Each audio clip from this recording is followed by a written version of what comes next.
Cell junction. एक cell दूसरे cell के साथ जिस तरीके से कनेक्टेड है उस कनेक्शन को हम लोग सेल जंक्शन कहते हैं। कुल 3 प्रकार के कनेक्शन मतलब कि जंक्शन ह्यूमन बॉडी में पाए जाते हैं। Number 1 ऑक्लूडिंग junction, 2 communicating junction, 3 anchoring junction. ऑक्लूडिंग junction इस प्रकार का जंक्शन है जहां पर कोई भी मॉलिक्यूल एक सेल से दूसरे सेल में नहीं जा सकता। इसका प्रमुख उदाहरण है टाइट जंक्शन। टाइट जंक्शन में एक सेल दूसरे सेल से इस तरीके से चिपकता है कि वहां से कोई भी मॉलिक्यूल एक सेल से दूसरे सेल में नहीं जा सकता। इस तरीके की रचना से टिश्यू को स्टेबिलिटी मिलती है, स्ट्रेंथ मिलती है। यहाँ पर फ़ायदा ये है कि हर कोई सेल की अपनी अपनी पोलैरिटी भी मेंटेन रहती है। कई कई जगहों पर तो टाइट जंक्शन बैरियर के रूप में भी काम करते हैं, जैसे कि ब्लड ब्रेन बैरियर। यहाँ पर जो ब्रेन की कैपिलरी है वो इस प्रकार का जंक्शन बनाती है कि नॉर्मल सर्कुलेशन में जो सब्सटेंस ब्रेन को हार्म पहुँचा सकते हैं, डैमेज कर सकते हैं, इस प्रकार के सब्सटेंस को वो ब्रेन में एंटर ही नहीं होने देते। इसका दूसरा उदाहरण प्लेसेंटल बैरियर है। वहाँ पर भी मैटरनल सर्कुलेशन में से ऐसे सब्सटेंस को ये बैरियर निकाल देता है जो फीटस को डैमेज कर सके।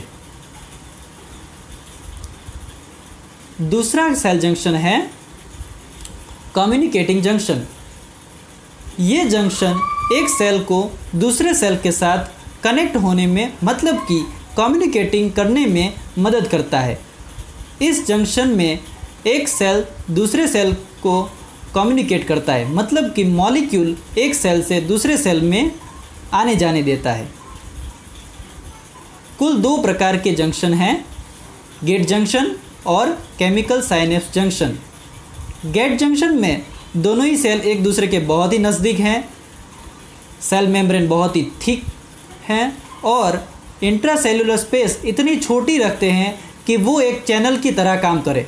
इस चैनल को इंट्रासेल्युलर चैनल भी कहते हैं।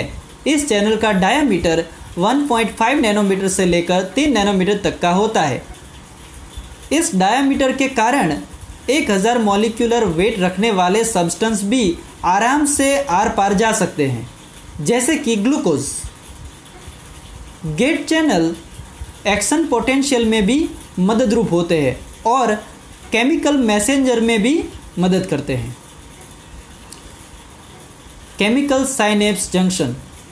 एक न्यूरॉन दूसरे न्यूरॉन से केमिकल से कम्युनिकेट करता है, जैसे कि एक न्यूरॉन दूसरे न्यूरॉन से न्यूरोट्रांसमीटर रिलीज़ करके कम्युनिकेट करता है और एक न्यूरॉन दूसरे मसल फाइबर से केमिकल रिलीज़ करके कम्युनिकेट करता है, तभी मसल में कॉन्ट्रैक्शन आता है। तो इस प्रकार के जंक्शन को हम लोग केमिकल साइनेप्स जंक्शन कहेंगे। Anchoring junction. Anchoring junction structural stability provide करता है और इस प्रकार के जंक्शन ना ही टिश्यू को स्टेबिलिटी देते हैं लेकिन कनेक्शन भी प्रोवाइड करते हैं। एंकरिंग जंक्शन के 4 प्रकार हैं। Adherent junction, focal adherent junction, desmosome, हेमीडेस्मोसोम।